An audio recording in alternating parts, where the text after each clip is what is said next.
Hello everybody and welcome to the next session where I would like to show you how to post-process the results coming from OpenRadioss.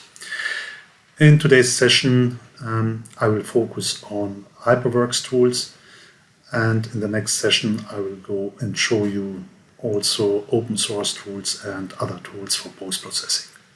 So let's get started. The first landing point of the results coming from OpenRadioss is the folder which contains all the results.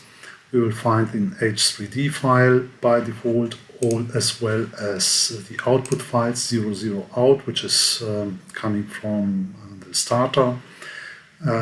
It is sometimes worth to show, to have a look at the end. If you see no errors, that's fine. Warnings sometimes can be ignored, sometimes have to get a deeper look at it. Anyway, no errors is a must, otherwise the engine will not start.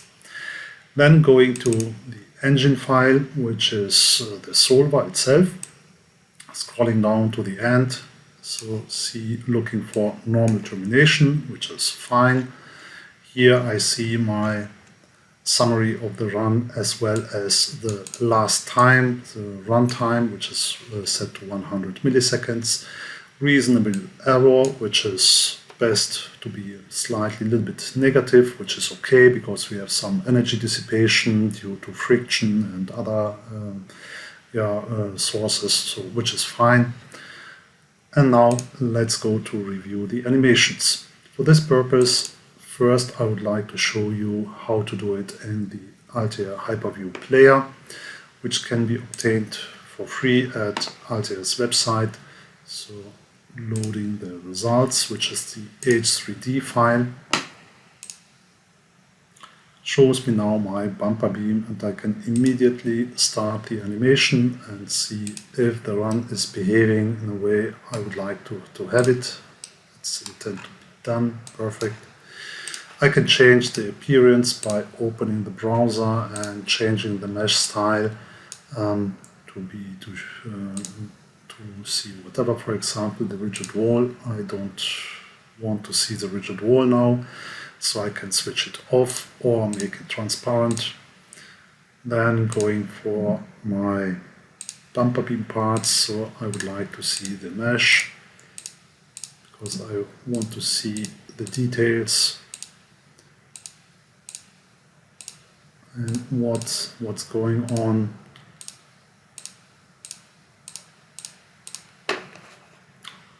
Starting again the animation, having a closer look here, and I see elements disappearing here during the simulation. This is because they have reached the final failure limit, which is good. So I can also change the point of view, so I can have a seat in my lovely virtual car and see how it would look like reviewing all these from the different point of view. Okay, so again the simulation results are not changed, this is only changing the point of view here.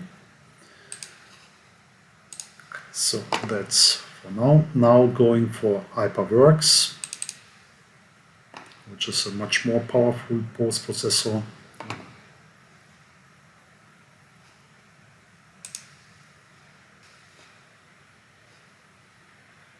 So here we are. I can close these files to have a larger screen to review my results.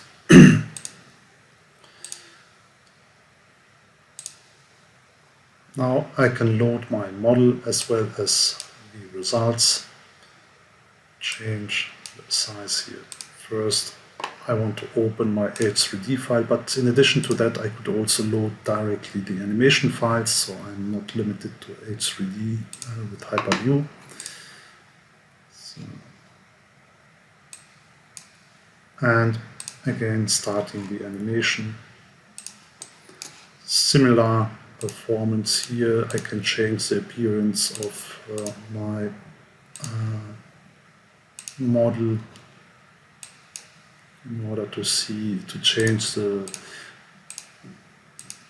on the mesh, making again the rigid wall transparent.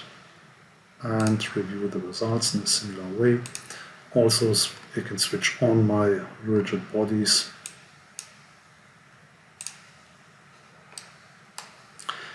And in addition to that, I can also add a contour plot over my structure showing, for example, the von Mises stress.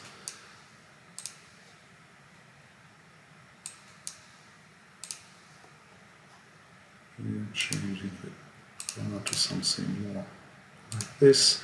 And now I can review the local stresses changing in time. Sometimes it's more useful to review the plastic strain, which is the permanent deformation in the individual area. I see now the plastic strains here reaching their maximum area here, and after reach the limit they become deleted.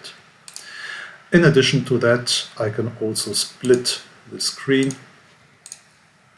make it active, seen on this in the blue corners, and switch this from HyperView now to HyperGraph line chart. And within this window I can directly open my T01 file, which contains the graphs of, for example, energies or forces or whatever requested in the model. So I can directly open the T01 file, requesting the kinetic energy and internal energy, plotting these two guys, and due to the fact that my overall model weight is 520 kilograms and the impact velocity is at 5 meters per second, my kinetic energy is 6,500 joule, which is okay here.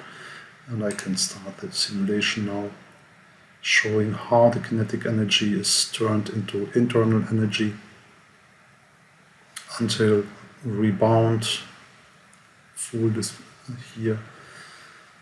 So it shows me the run is at its end and rebounding due to elastic relaxation. I can even further split the screen, go to the next window, switch also to HyperGraph, and plot here the forces, the force which can be seen at the rigid wall, as well as section forces, or the force which is seen by the rigid body, which means the rest of the vehicle, and tracking the forces in addition to the energies. Be careful with the forces. They are not directly computed by Radioss and stored into the T01 file. We are computing the impulse and storing it into the time history file, which means here the HyperView and HyperGraph are directly doing the first derivative by time of the impulse and showing it, because this is then the force which we are looking for. So, hope you liked this video, and if you have any suggestions, please let me know. And then otherwise, thank you very much for your time, and bye bye.